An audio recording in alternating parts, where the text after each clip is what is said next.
I don't know if any of you guys are awake or near a computer or anything that you're going to listen to me live, but I thought at least you could listen or watch in your own time. I'm going to turn it away from that. So I'm just going to give this a few minutes.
And I don't really know what I'm doing. So I see that there's someone on here, but I don't know who it is. So if you want to leave me a comment, that would be awesome.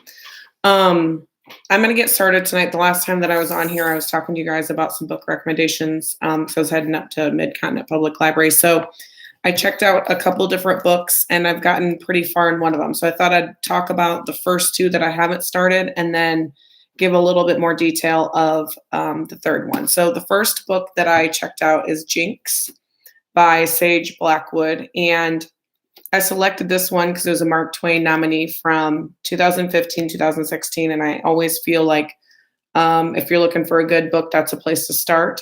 I also chose this because it's a little bit out of my comfort zone.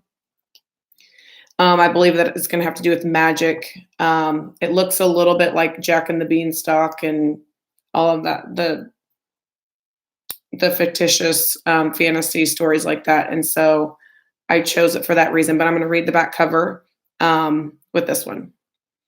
It says, in the Urwald, you grow up fast or not at all. Jinx has always feared leaving the path, but then he meets the wizard Simon Magnus.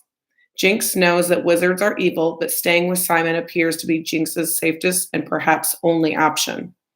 As Jinx's curiosity about magic grows, he learns to listen to the trees as closely as he does to Simon's unusual visitors. The more Jinx discovers, the more determined he becomes to explore beyond the security of well-trod paths. But in the Urwald, a little healthy fear is never out of place, for magic and magicians can be as dangerous as the forest, and soon Jinx must decide which is the greater threat. So I thought this might be something, like I said, out of my comfort zone that I could recommend to some people. And maybe if anybody's read this, you could kind of tell me your thoughts about it. So that's the first one I chose. The second one is called Macy McMillan and the Rainbow Goddess by Sherry Green. And here's the cover. I know it's backwards, but this one I chose because it is written in poetry form. So the chapters, let me find the beginning of a chapter, are kind of like titles, maybe. Like this one says like the first, I know it's backwards, but it says like the first leaves and things like that. So I've actually never read any teen or tween novels that are written like this. Like I believe Love That Dog by Sharon Creech is in the same format, and Shark Girl, that's a popular one, and I haven't read either of those books. So I thought this was on display. It looked fairly new. I'd give it a try, but I'm just going to read just a little bit from the front cover. And another reason why I chose it is it starts off with sixth grade is coming to an end. So I thought that that was really relatable to you guys. It says sixth grade is coming to an end, and so is life as Macy McMillan knows it. Already a for sale sign mars the front lawn of her beloved house. Soon her mother will upend their perfect little family, adding a stepfather and 6-year-old twin stepsisters. To add insult to injury, what is Macy's final sixth grade assignment? A genealogy project. Well, she'll Well, she'll put it off just like those wedding centerpieces she's supposed to be making. Just when Macy's mother ought to be understanding, she sends her next door to help eight 86-year-old, Iris Gillen, who is also getting ready to move, in her case, to an assisted living facility.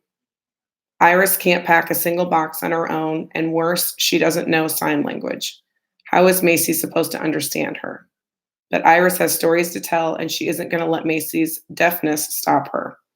Soon, through notes and books and cookies, a bond grows between them. And this friendship, odd and unexpected, may be just what Macy needs to face the challenges in her life. Elizabeth, and then I don't know who number one dad is, but hi, Elizabeth. I was just sharing this book that's written in poetry format. So I'm thinking that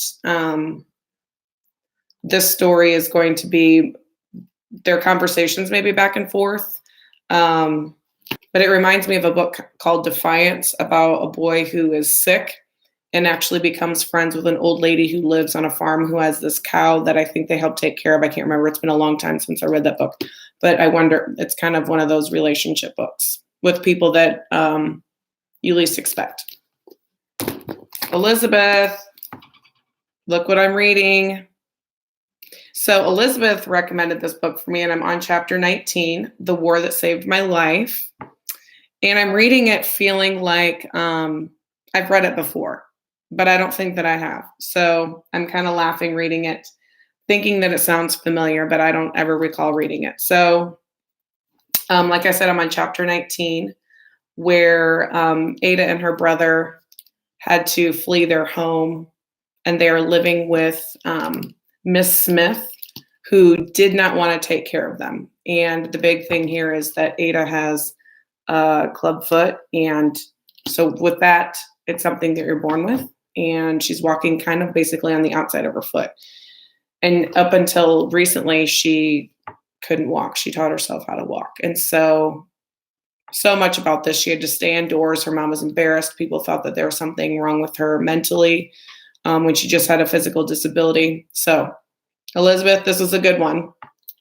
And I'm going to read the inside cover of this. I don't really want to give anything away and read aloud because, like I said, I'm about halfway done with it. So it says, 10-year-old Ada has never left her one-room apartment. Her mother is too humiliated by Ada's twisted foot to let her outside. So when her little brother Jamie is shipped out to London to escape the war, Ada doesn't waste a minute. She sneaks out to join him. So begins a new adventure for Ada and for Susan Smith, the woman who is forced to take the two kids in. As Ada teaches herself to ride a pony, learns to read, and watches for German spies, she begins to trust Susan, and Susan begins to love Ada and Jamie. But in the end, will their bond be enough to hold them together through wartime, or will Ada and her brother fall back into the cruel hands of their mother? Set during one of the most explosive periods in world history, this amazing story is equal parts adventure and a moving tale of family identity and the fire of self-worth that can, when fed, burn brightly in all of us. And so a couple of things that I think is interesting in this book. Ada's mother did not take good care of her. She, like I said, she put her underneath in the kitchen cabinet. She would lock her in there where there was roaches. She didn't let her leave the house. And during this time, Ada wasn't really allowed to go to school because of her disability. And so when they're with Miss Smith, they call her Susan in the blurb, but I feel like it's Miss Smith throughout the book. She does gestures and things that what we would know is like people caring for us, and she doesn't understand why she might touch her on the shoulder or do different things that actually show like love and that you're being cared for. And so I just think that this is so unique in that with this book that it's showing you someone who has no experience with relationships or love or being cared for in that way, kind of her experience with that. And so, Elizabeth, thank you for this. Tell me what you're reading. I'm hoping you're still on. And I don't know how I know that, if you are or not. And for those of you that watch this later, if there's anything else that you've read this summer that maybe I could try, I'll probably be going to the library one more time. I'll be finishing these books. It's me, Jack. Hi, Jack. If you have any other recommendations, you could send them my way, or I'd love to know what you're reading. So, Elizabeth, are you still on here?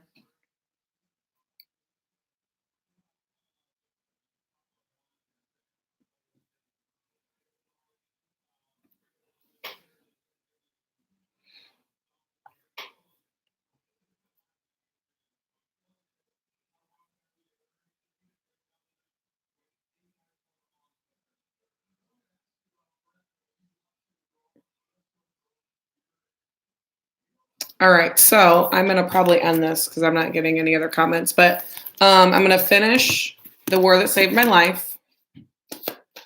I'm not sure, maybe I will do this one because it's both of them are pretty different, but I'm hoping to have these 3 done in the next week or so that I can go check out one more time. So if there's anything, those of you that are watching this later, if there's anything that you've read this summer or something that you think I should read to recommend maybe for my 6th graders next year, go ahead and leave a comment, or you could send me an email.